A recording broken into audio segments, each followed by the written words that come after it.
You open your eyes in the dark. At first you're confused. The air is thick with the scent of smoke and damp plaster. Something scratches your ankle. You jerk only to see the silhouette of a rat scurrying away in the pre-dawn gloom. You try to sit up. Your back aches from the cold stone floor, softened only by a worn straw mat. Your tunic, if you can even call this sackcloth that, sticks to your skin with sweat and grime. Welcome to ancient Rome. No, not the Rome of polished marble, triumphant generals, or statues of gods. That's not your Rome. You're a peasant. Forget the Senate. Forget the baths. Forget the banquets. You're at the bottom of the ladder. One bad harvest, one angry landlord away from slavery or death. Outside, the first pale rays of dawn creep across the crowded slums. You hear them before you see them. Hundreds of other souls waking up in cramped insulae. Apartment blocks so rickety they collapse in fires every year. Your ceiling? A smoke-stained beam held together by hope. You pray the man in the room above doesn't knock over his oil lamp tonight. You blink through the gloom. Your wife snores softly beside you. Her hair is matted with sweat. At her feet 2 children curl like puppies, pressed close for warmth. The air is suffocating. There's no chimney. Smoke from last night's tiny cook fire still lingers, mixing with the stench of unwashed bodies, chamber pots, and mildew. You force yourself up. Your body protests. Every joint feels older than you are. You're maybe 30 years old, which in Rome, practically elderly.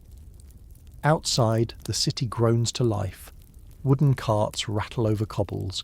Vendors shout for early risers. Somewhere a woman is already screaming at her children to wake up. You shuffle to the window, a ragged cloth nailed across a gap in the wall. You push it aside and squint. Narrow alleys wind through an endless sprawl of insular. Clotheslines sag with worn tunics. A donkey brays. Below you, a neighbour empties a chamber pot out the window. The liquid hits the street with a splash. You grimace. That's where you'll be walking today. Your stomach growls. Breakfast is thin barley porridge if you're lucky, or last night's bread already going stale. You check the basket. 2 small loaves remain, hard as rocks. Your wife wakes, rubbing her eyes. She looks at the bread and sighs. She doesn't complain. Complaining takes energy. Your children whimper. They're hungry too. You break the loaf in half, hand them the bigger piece. They eat in silence, crumbs on their filthy cheeks. You chew slowly, ignoring how it scrapes your gums. You can't afford olive oil today, no cheese, no honey. Those luxuries belong to the wealthy. Or to you, once a year during a festival, if you're lucky. You stand and stretch. Your bones pop. Your wife gathers the family's tattered garments. She'll join the other women at the communal fountain to scrub them on stone. You'll spend the day in the fields, assuming you're paid today. Your landlord likes to change his mind about wages. Some weeks he pays in grain, some weeks he pays nothing, claiming your rent is taken care of instead. But what can you do? Complain. To who? The courts don't listen to peasants. Your wife ties her hair back with a scrap of linen. Her hands are raw from scrubbing. She's not even 25 yet. She looks 50. She avoids your eyes. Both of you remember last year when you had to sell your oldest daughter to another family as a servant. To feed the others. You push the memory away. You sling a worn basket over your shoulder. Tools clank inside. A rusty sickle. A wooden hoe. Stepping outside is like diving into noise. Vendors already hawk cheap wine and spoiled fish. Stray dogs nose through garbage heaps. You nod at your neighbour. He's missing an eye. Lost it in the legions. The army paid him in land. Some worthless patch near a swamp. He sold it and ended up here. He coughs wetly. He won't last the winter. You step carefully around puddles of piss and night soil. Some streets have gutters. Most don't. The city stinks even in winter. But in the summer heat, you gag, remembering. As you walk, you pass the tax collector's booth. A small man with ink-stained fingers sits under an awning, records on papyrus. He doesn't glance at you today. Yet. But you owe him. You always owe him. Taxes for grain. Taxes for land you don't own. Taxes for water. He doesn't care if you're starving. You're not a citizen. Citizens get grain doles, free bread from the state. You're lucky to get leftovers when riots don't break out. You hear hooves. You step aside just in time. A wealthy man on horseback, toga spotless white. Slaves at his side. They don't even look at you. Why would they? To him you're dirt. He might own the fields you're working today, or the building you rent, or you, if you can't pay your debts. Rome has no bankruptcy. If you fail, you become property. Your wife too. Your children too. Sunlight floods the forum. Marble columns gleam. Statues of emperors and gods. You stand there for a moment. You can't read the inscriptions, but you know what they mean. Power, wealth, divine favour. Things you'll never have. The city bustles. Philosophers argue under porticos. Orators thunder. Patricians trade gossip in cool shade. You're not welcome. You shuffle past. Your work waits. You leave the city's heart behind. The noise fades to a dull roar. Dust rises around your ankles as you join a line of other peasants trudging toward the fields. No one talks much. What's there to say? Your friend's baby died last week. Fever. Another man got beaten by a landlord's guards. Couldn't pay rent. He's not here today. No one asks where he is. You arrive at the fields. Landlord's overseer waits, arms folded. He eyes you like livestock. No greeting, no smile, just a nod toward the tool shed. You pick up your hoe. The sun is only just up. You'll work until it's too dark to see. Your stomach growls again. You ignore it. The overseer barks orders. You flinch at his voice. He's got a stick in one hand, not decorative. You know what it feels like.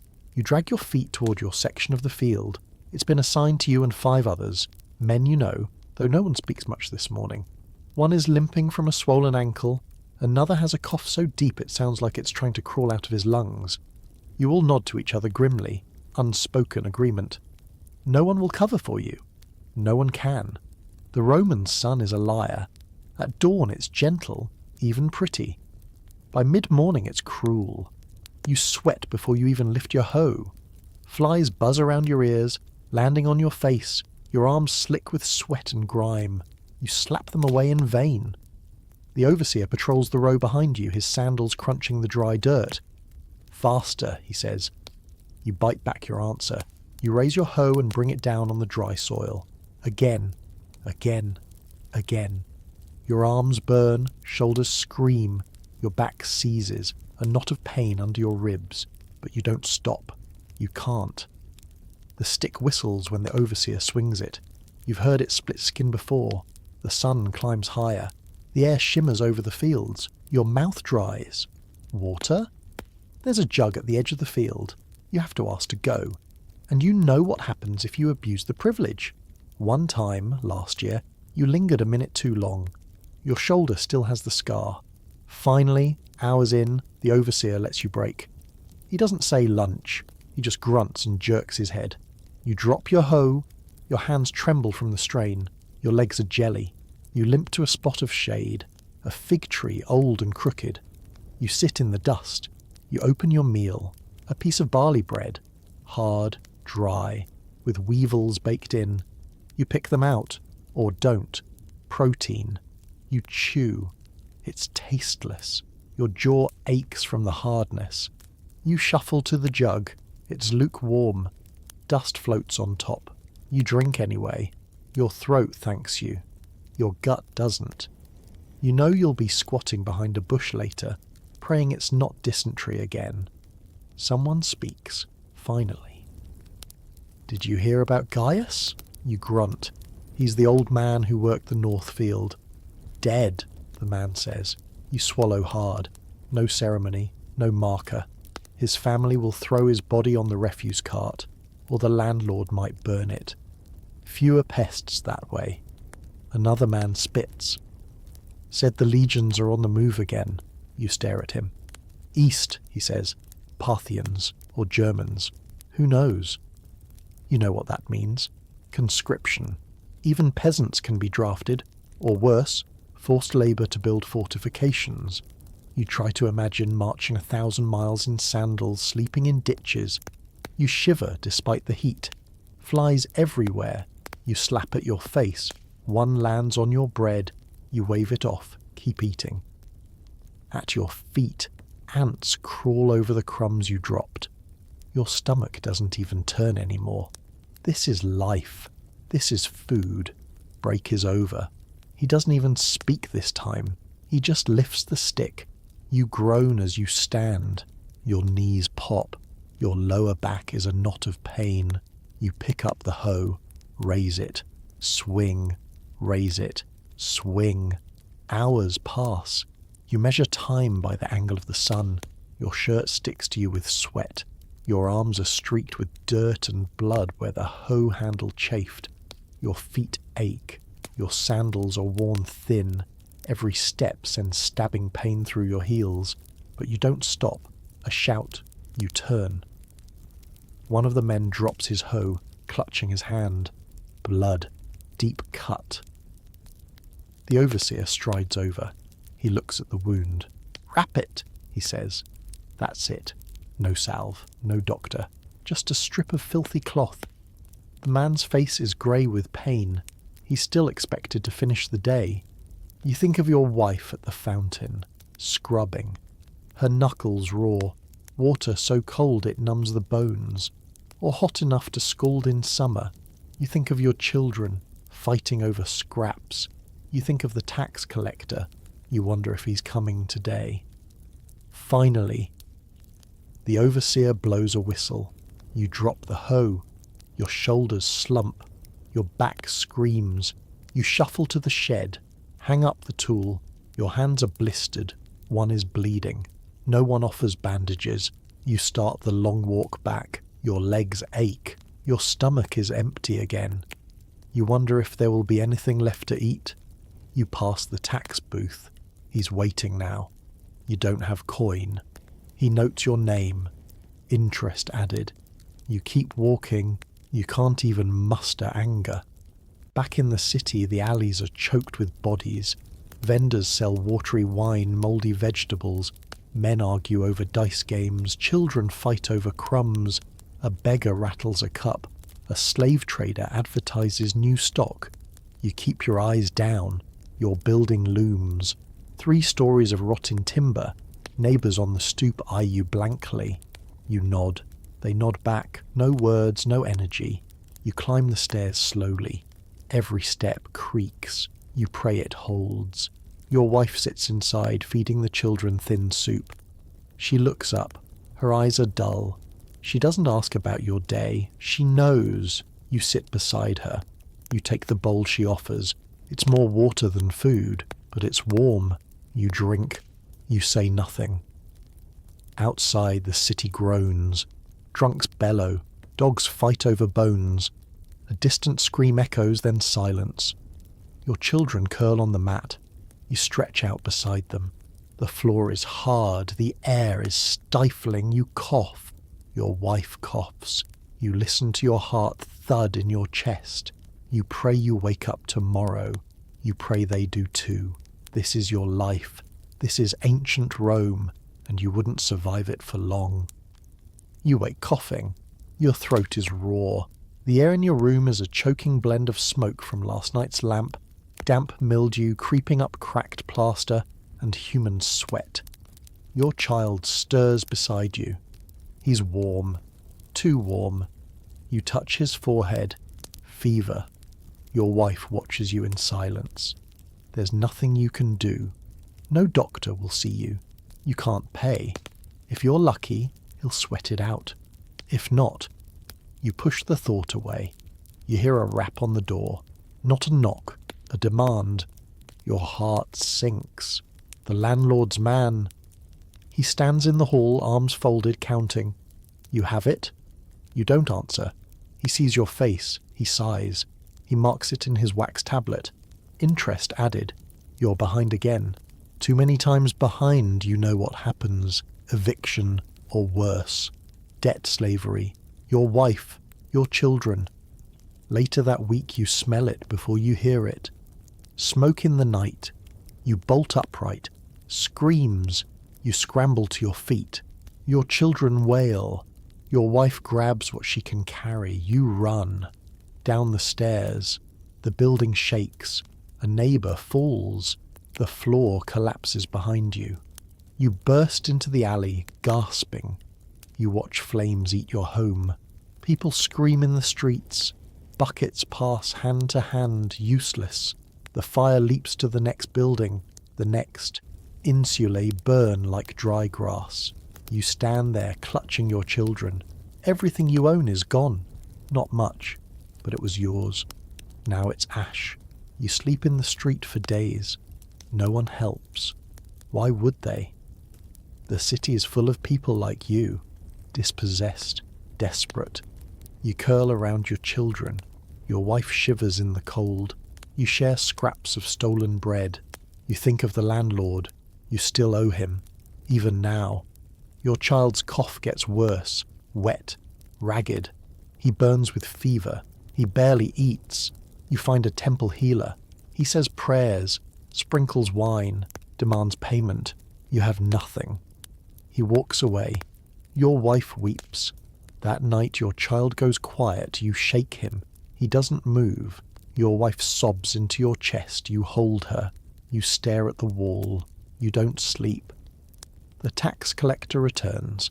Even homeless, you can't escape him. He finds you in the market. He sneers. You owe. You can't pay. He notes your name. Again, he threatens prison, slavery. Your wife trembles. You pull her close. You say nothing. You can't fight Rome. Nights on the street are dangerous. Gangs roam, thieves, murderers. One night a man approaches, offers you wine. You refuse. He gets angry. He draws a knife. You hold your hands up. Your wife hides the children behind her. He spits on you and leaves. You tremble for hours after. You visit the temple at dawn, not for help, for hope. You light oil on the altar. You pray to Jupiter, Juno, Mercury, anyone who will listen. Your wife kneels beside you, head bowed. You leave the temple poorer, but no richer in hope. Festival time. Rome loves its festivals. The city erupts in colour. Musicians, food stalls, banners. You see wealthy men throw coins to crowds. You scramble for them. A boy shoves you aside. You snarl, then back down. He's bigger. You don't want trouble. You stand back. You watch. Your wife looks at you with tired eyes. Your children ask if they can eat. You give them the last coin you have. They buy figs. They eat slowly, savouring. You don't eat. The law. You see a man get dragged through the street, accused of theft. He protests. A magistrate watches from a litter. No trial. He nods. Soldiers whip the man until he collapses. Blood in the dust. Your wife turns away. Your children scream. You pull them close. You whisper lies. He's fine. You know he isn't. You think of leaving Rome. Where? The countryside? Landlords own it all. Bandits roam the roads. You die on the journey. No coin for passage. No cart. No mule. Just blistered feet. The tax collector finds you again. He smiles. He says your debt has grown. He says there is a way to pay. He gestures at your wife, your children. You feel your heart stop. He says they can work it off. He says the state is fair. You see your wife's face. She shakes her head, tears in her eyes. You want to fight. But you're thin, weak. He has guards. You sign the tablet with shaking hands. You tell yourself you'll buy them back. You know you won't. You lie in the dust that night, alone. Your family gone, sold, your body broken, your spirit cracked. You stare at the stars above Rome. They're beautiful, cruel, unreachable. You wonder what the senators are doing, eating, drinking, laughing. You close your eyes. You let the darkness take you. This is ancient Rome. Not the glory, not the triumph, the dirt, the pain, the fear, and you wouldn't survive it for long. You wake before dawn, not on your filthy straw mat in the insula, but on cold stone in a storage room near the Forum. your wrists loosely tied with hemp rope that chafes the skin raw. Your eyes adjust slowly to the gloom as a sliver of orange torchlight spills through a crack in the door, illuminating other figures around you. Men, women, children, all huddled like animals in a pen, silent save for muffled weeping and the rasp of laboured breath. Your mouth tastes of bile and fear. You've had nothing to eat or drink since they took you, and your thoughts twist with images of your wife being led away, her face streaked with dirt and tears as she clutched at your children, screaming your name until the guards dragged her down another corridor. You try not to remember the tax collector's smirk as he signed the parchment that made your family state property, no longer free, debt satisfied by selling your flesh and blood to whoever bids highest. The door creaks open with a groan of ancient hinges. A slaver enters, torch in hand, squinting at the lot of you as though assessing livestock for blemishes or rot. He doesn't see people, he sees potential profit. He walks the line slowly, tapping the butt of his staff on the floor, occasionally hooking a chin up with practiced impersonal cruelty to inspect teeth, to prod a bony arm to remark on bruises, infections, scars. When he reaches you, you stare at the floor, your pulse roaring in your ears. He lifts your chin anyway, fingers like iron. His eyes flick over your sun-darkened skin, your cracked hands, your hollow cheeks. "Field work," he mutters, dismissive. "You're not worth much, and you know it. Your strength is gone after months of hunger, years of back-breaking labour." He moves on to the next captive. Hours later you're herded out into pale dawn, blinking at the harsh light that pours over Rome's forum like molten gold poured onto dirty marble. Stalls are already being set up for the day's commerce: spices, pottery, grain, wine, and among them the slave pens. They set you on a low wooden platform, legs shackled, ropes coiled around your wrists. You avert your eyes, humiliated beyond words as free citizens stroll past, evaluating you as they would a donkey or an old cart. Children stare with wide eyes. Their mothers pull them close, whispering warnings about what happens to those who can't pay their debts. Your throat burns with shame. You see the auctioneer approach, rolling a scroll, reciting your so-called virtues in bored Latin. Healthy, field experience, one family to sell. He waves to indicate the rest of your broken kin, corralled at the side. You catch your wife's eye. She's holding your youngest, who is too weak even to cry. She doesn't speak. She just watches you with that hollow, exhausted look that says she knows hope is a lie. The bidding begins. Your price is low. Too many mouths to feed, too little strength left. But eventually a fat man in a stained toga raises his hand, voice like gravel as he says, "I'll take them for the latifundium." The overseer nods. Your chains are removed from the post, only to be replaced with another longer line that shackles you all together. You walk through Rome's streets under guard, heads lowered, eyes on the dirt. You don't dare look at the forum's grand temples or the proud bronze statues. You don't want to see the gods you know will do nothing for you. You leave the city behind on a rutted road that winds through gentle hills, passing fields of wheat and barley, olive groves shimmering in the sun, vineyards terraced into the earth like steps toward heaven. But you don't see beauty. You see labour. Endless, unrelenting labour that will break your back and leave you to die under the open sky, unmarked and unmourned. You arrive at the estate near dusk. White walls gleam in the dying light, though up close they're cracked and spattered with mud. Guards open the gates, and you're marched through a yard full of clucking chickens and bleating goats. The main house is large, pillared, gaudy with paint, You will never step inside. That is for citizens. Instead, they herd you to the slave quarters, a long, low building with a sagging roof, its doorway dark and fly-choked. Inside it stinks of sweat, piss, and sickness.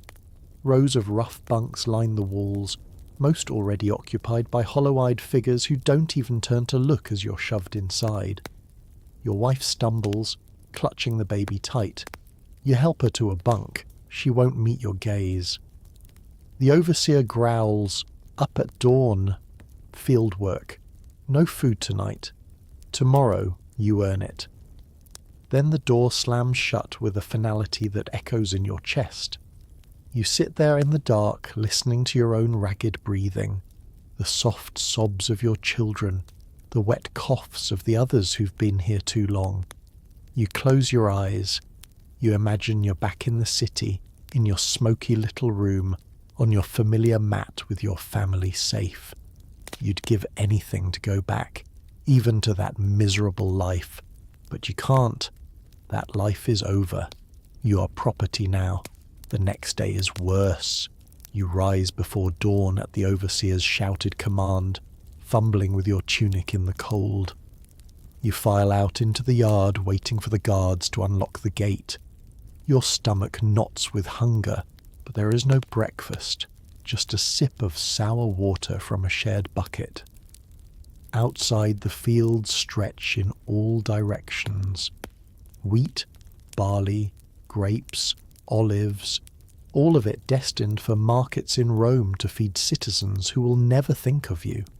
You will hoe the dirt until your hands split. You will carry baskets of produce until your back cracks. You will harvest grapes under the burning sun while overseers shout and whip and laugh. Your wife will do the same, her body no less worked, no less disposable. Your children will be put to any task they can handle, no matter how small. If they collapse from exhaustion or disease, there will be no healer, no prayers, just a shallow grave in an unmarked corner of the land, and the overseer will shrug and buy another child to replace them. At night you return to the slave quarters, your body screaming with pain, your skin covered in dust and sweat, your eyes too tired to cry. Your wife curls beside you on the rough wooden bunk, the baby wheezing in her arms. Older children collapse at your feet, shivering even in the heat. The building is filled with the sour stink of unwashed bodies, the sound of quiet weeping, the scrape of rats looking for crumbs. The door is locked from outside. Freedom is an absurd word here. You don't even dream of it anymore. You dream of water, of bread, of one day of rest. But those dreams are poison. This is your new life. A Roman citizen will sip wine made from your harvest, will eat bread from your grain, will oil his hair with presses worked by your blood, and he will never know your name. He will never care, because you're less than nothing to him, and you wouldn't survive it for long. Days pass on the latifundium like a blur of pain, hunger, and resignation. You begin to forget what day it is at all, because the sun always rises the same cruel way, baking the fields, drying your cracked lips, glaring off your overseer's polished staff as he paces behind you with the promise of violence in every slow step he takes. But despite the misery of your new life, you learn soon enough that this is not the worst Rome has to offer. You learn to be grateful in a bitter, choking way for your place in these fields. Because you hear stories whispered in the slave quarters at night, in voices so low you can barely hear them over the rats scratching in the dark. Stories that make your skin crawl. Stories that make your wife pull your children close in the dark. It starts with a newcomer, thin as a reed, skin hanging loose on bone, eyes so empty they seem to look past everything. He was sold here cheap, the overseer muttered, because he was used up. No one asks what that means, but after lights out, someone does anyway. And in the hush of the fetid dormitory he tells you. He was sold to the mines first. You imagine it with his words, the journey south, chained in a coffle of doomed men, herded down dusty roads through quiet farmland into hills that soon turned bleak, jagged, and strange. He describes the mouth of the mine like the maw of hell itself, black and wet with a constant drip of foul water from above, the entrance framed with rotten timber beams that creaked ominously with every gust of wind. Inside was worse. No light but sputtering oil lamps that smoked and stank. Air so thick with dust and sulphur, you coughed blood by the first week. Narrow tunnels, cramped shafts that forced you to crawl on your stomach, the weight of the rock above pressing on your mind like a giant's thumb, making you sure that any moment it would collapse and bury you alive. And there was no rest. They worked you in shifts so long you lost track of time. You might sleep a few hours on cold rock, rats gnawing at your hair, before a guard would kick you awake, dragging you back to the seam to chip silver or lead or gold out of the walls with a blunt pick that split your fingers open with every swing. You ate only enough to keep you working. Watery bean mash, stale bread riddled with worms, rancid water that stank of metal. Disease was everywhere.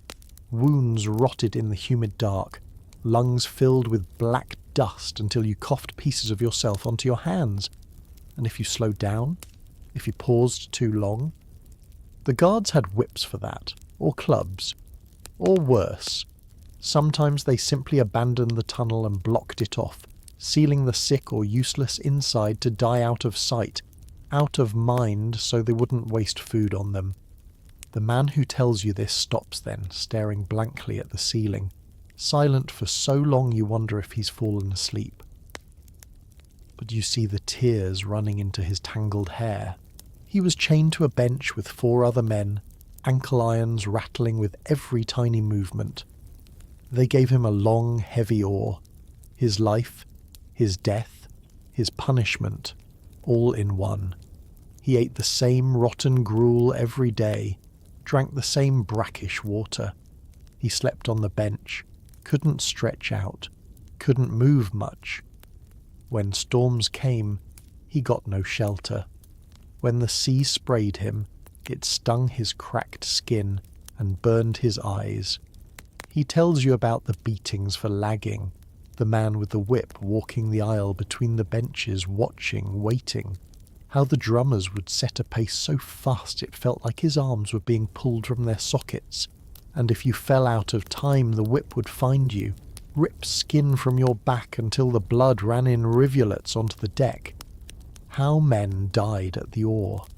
How the guards would leave them there until the shift ended.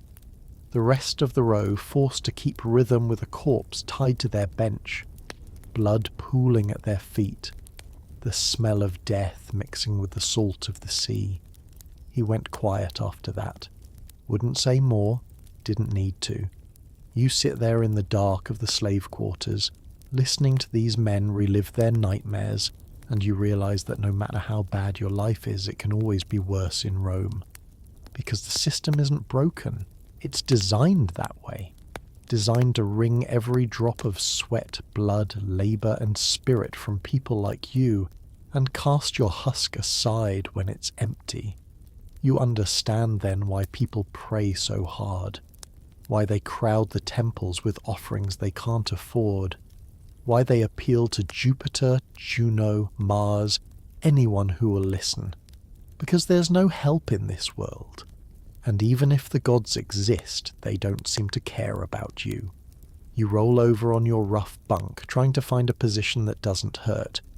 Your wife is asleep beside you, the children pressed to her chest. You listen to them breathe. It's the only thing that matters anymore, that they keep breathing, even if it's in chains. Because in Rome, that's the best you can hope for. This is ancient Rome. Not the empire of marble and glory, but the empire of blood and sweat and silent despair. and you wouldn't survive it for long. The next morning comes the way it always does. Not gently, not like a promise of new beginnings, but like a sentence handed down by a harsh, uncaring judge. You wake to the overseer's shouts, the clatter of iron keys unlocking the barracks door, the smell of human sweat and sickness so thick it clings to your skin even after you step outside into the pale dawn. But today is different. Today you are told you'll be sent to the villa's temple. Not for mercy. Rome doesn't believe in that. For your owner's benefit. He's sponsoring a sacrifice and he wants his slaves there, watching, remembering that the gods demand payment for good harvests. You shuffle along with the others in a thin, ragged line, your chains clinking softly like wind chimes of doom. The path cuts through fields heavy with green wheat and barley, a promise of wealth, but not for you. You see your own sweat in those stalks, your own blood in the dirt, and you wonder if the gods care at all who pays the price for Rome's abundance. The temple is small, perched on a hill, its crumbling columns painted with fading images of Jupiter hurling thunderbolts, Juno with her stern regal stare, Mars in his red-plumed helmet promising victory to those willing to feed him blood. Inside it smells of burned incense and old wine, sour and sticky. You're forced to kneel on cracked tiles, your knees bruising as you lower your head. The priest strides past you in fine wool dyed purple at the hem, a colour you'll never be allowed to wear. He doesn't see you. Not really. You're not a person to him.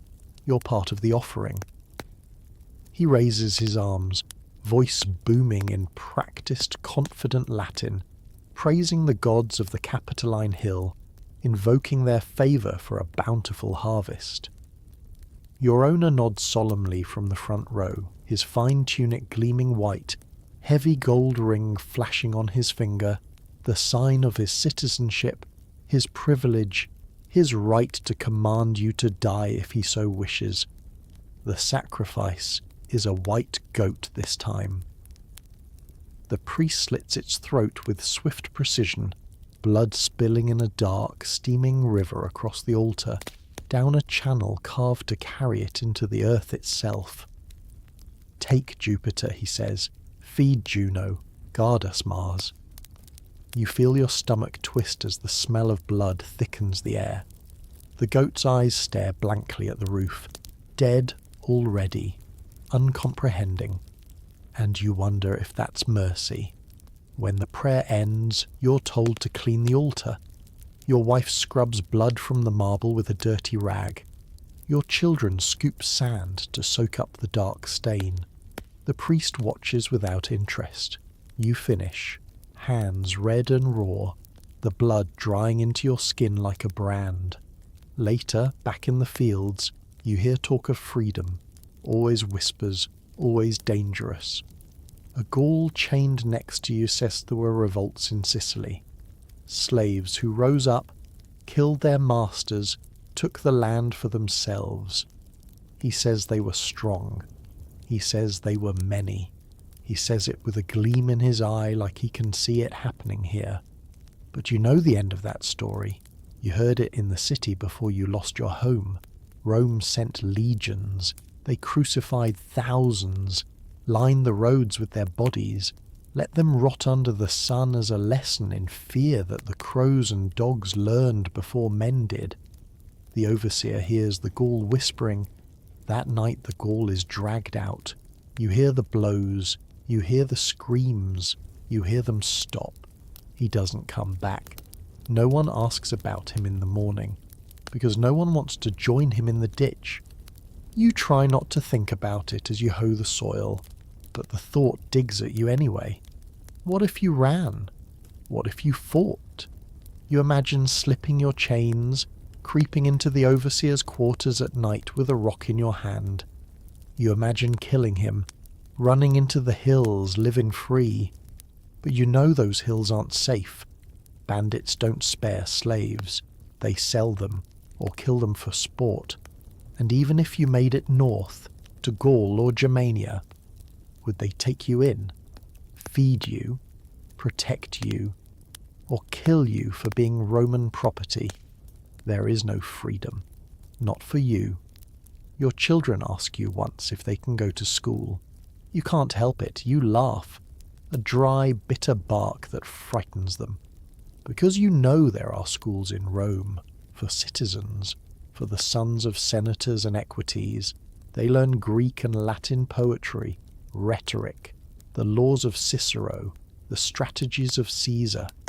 They learn to rule. Your children learn to keep their heads down, to work until their fingers bleed, to obey.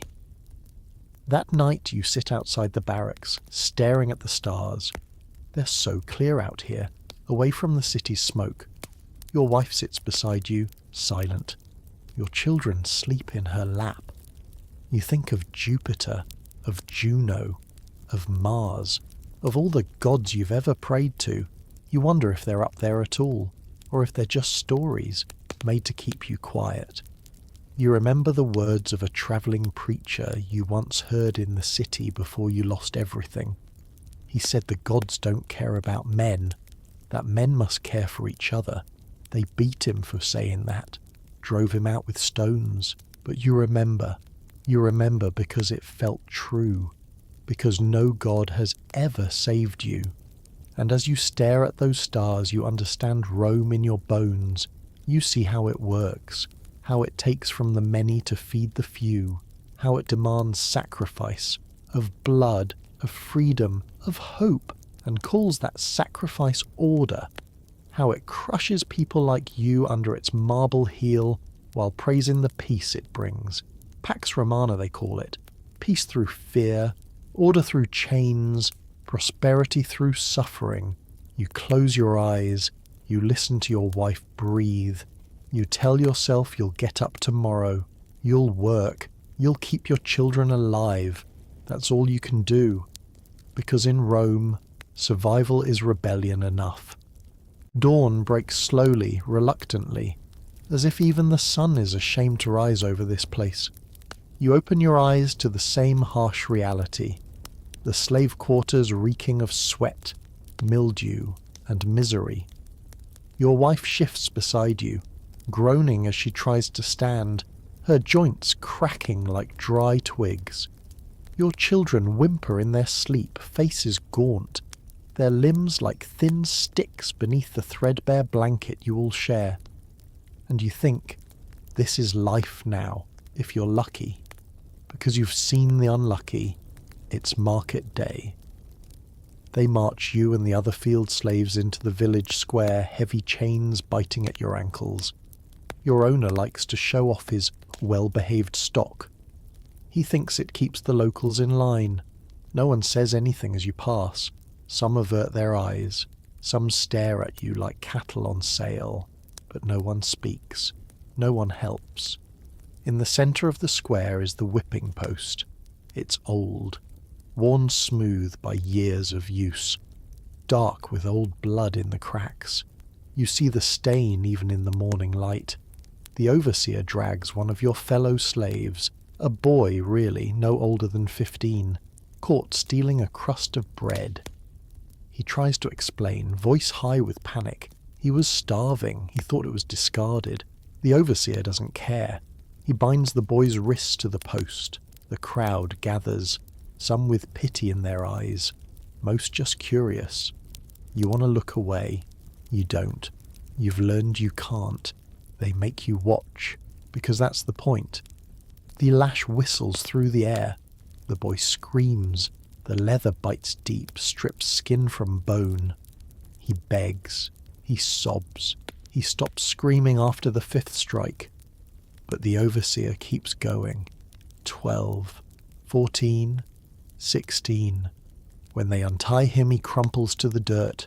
They leave him there. They don't even check if he's alive. Because it doesn't matter. Your children are shaking. Your wife is crying silently. You hold her hand, fingers sticky with sweat and fear. You squeeze hard, because there's nothing else you can do. You don't pray. Not anymore. The gods didn't stop the lash. That night, back at the quarters, the boy doesn't return. No one asks, no one dares. The overseer comes in, counts heads, smirks. "Learn," he says, voice low, oily. You all nod, because if you don't, you'll take his place. But the post is mercy compared to Rome's true punishment. Execution. You remember the first time you saw it back in the city before you lost everything.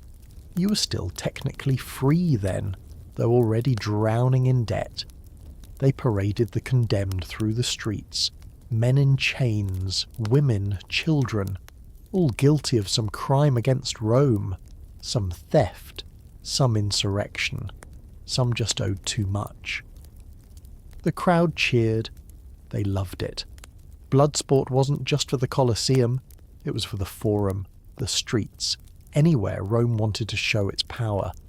They took them to the field of Mars. You went too. Not because you wanted to, but because everyone went. If you didn't, it made you suspect. They bound the condemned to posts. They read the charges in booming, self-righteous Latin. They made them confess. Some did. Some screamed they were innocent. It didn't matter. When the order came, soldiers drew their blades. They didn't hurry. They made sure everyone watched.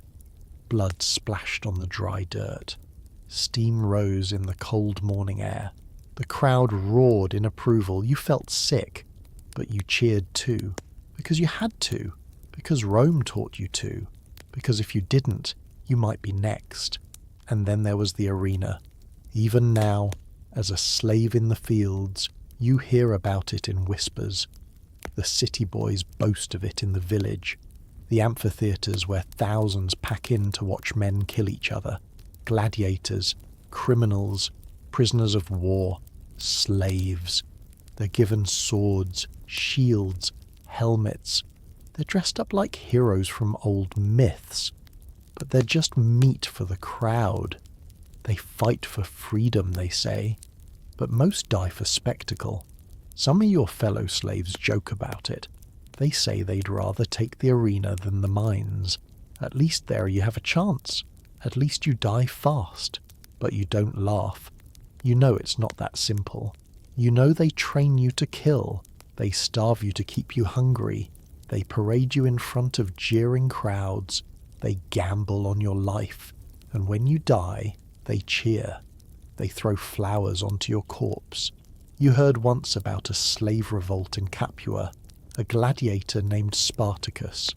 They say he led an army of slaves and almost burned Rome to the ground. They say he was a hero. But you know how that ended. Rome crushed them, crucified them, lined the Appian Way with their bodies, hundreds of miles of crosses, a forest of the dead. A warning, and you understand then that Rome doesn't just punish. It teaches, it makes examples, it shows you that you don't matter, that your life is theirs to use, to break, to destroy, that you're not a person, you are property. That night you lie on your rough bunk, the smell of mould and blood thick in your nose. Your wife's body is curled into yours, fragile as a bird. Your children breathe raggedly in their sleep. You listen to them, clutch them tight, because that's all you can do. Keep them alive, even here, even like this, because hope is a dangerous thing, but it's the only thing you have left. This is ancient Rome, not the marble and gold of senators and generals, but the fear, the cruelty, the spectacle of power bought with blood. Another morning, you don't even flinch when the overseer kicks the door open. You just stand slowly, carefully, every muscle and joint complaining with aches you've learned to ignore. Your wife rises beside you.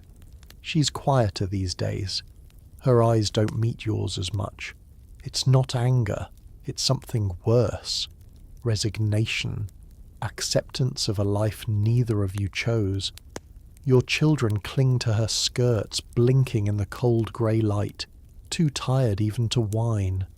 They're learning early what Rome really is. Outside the fields are wet with dew, beautiful in that cruel, indifferent way that always surprises you. The wheat nods under the weight of water droplets. The vines twist in elegant lines. The olive trees turn their silver-green leaves to the rising sun. Everything is designed to feed Rome, to clothe Rome, to fill its granaries, wine cellars, bathhouses, temples. Everything you work for is taken. Nothing is yours. And you realize Rome isn't just soldiers or emperors or senators. Rome is this. Rome is the system that turns people into fuel. Rome is the calculation that your life is worth less than the cost of feeding you. Rome is the overseer with his whip, but it's also the senator in his villa who never thinks about you, who never even remembers you exist. You hear the city folk talk when they come to buy grain. They praise Rome. They call it civilization. They call it order. They speak of law and justice and peace. Pax Romana, the peace of Rome. And you want to laugh, but you don't. You'd be whipped for that. Because Rome's peace is paid for with your blood. Your family's freedom is Rome's sacrifice to stability. Your sweat buys their banquets. Your hunger feeds their poets who sing of virtue and glory. Your broken back holds up their temples to the gods who never answer you. When you pray, you don't really ask for help anymore. You ask for strength to keep working. You ask for a painless death. You ask that your children outlive you, even if they're in chains. You don't ask to be free, because you know better. Sometimes a rumour spreads among the slaves that things will change, that a new emperor will rise who will free the poor, that Rome will fall, that the gods will punish the oppressors, that someone, anyone, will make it right. But you don't believe it, because you've seen the legions march, you've seen revolts crushed, you've seen roads lined with crosses. You know that hope is a story they sell you to keep you moving. And when you lie awake at night, you realize something worse. You realize that even you would keep this system going if you could. Because you did. Before you lost your home, before you fell behind on rent, before you became what you are now. You looked at slaves and thought better them than me. You paid your taxes that funded the legions that crushed the revolts. You cheered when criminals were whipped or executed because it made you feel safer, because it meant you weren't next. You laughed at gladiators killing each other. You told yourself they deserved it. You believed in Rome because you didn't see what it cost, until you had to pay that cost yourself. And now you understand. Now you see it clearly. Rome isn't just the men in togas arguing in the Senate. It's the system that needs you to suffer so it can thrive. It's the lie that you deserve it. It's the silence of the people who watch and do nothing because they're afraid it will be them next. One day, if you survive long enough, you'll see your children in chains. You'll see them bow their heads to an overseer's shout. You'll see them forget what freedom even meant. You'll watch them teach their children how to survive, not how to hope, and Rome will call that success. And if you die tomorrow, Rome won't even notice. Your body will be dumped in a shallow grave, unmarked, unmourned. Another line on an estate ledger, one less mouth to feed. Your name will vanish like smoke. But Rome will go on. They will say Rome is eternal. They will write histories praising its emperors and victories and laws. They will carve its triumphs in marble. They will tell your story only if they need an example of failure, of criminality, of what happens to the disobedient. They will never tell the truth, that Rome devoured you, that Rome needed you to suffer so it could thrive, and centuries from now, people will visit the ruins. They will marvel at the engineering, the aqueducts, the roads, the amphitheatres. They will call it civilization, progress. They won't see you. They won't hear your voice. They won't know what it cost. But you know better than anyone, because you lived it. You paid for it with everything. This is ancient Rome, not the glory carved in marble, but the silence in unmarked graves, not the Pax Romana, but the price of that peace. And you wouldn't survive it for long. Hey there, friend. If you enjoyed this storytelling journey, I'd really appreciate it if you'd give the video a like and subscribe to the channel. It helps so much in keeping these cozy tales alive, and I'd love to know, where in the world are you listening from, and what time is it as you drift off or relax to this? Drop it in the comments. It's always amazing to see our little campfire gathering folks from every corner of the world. Thank you for being here.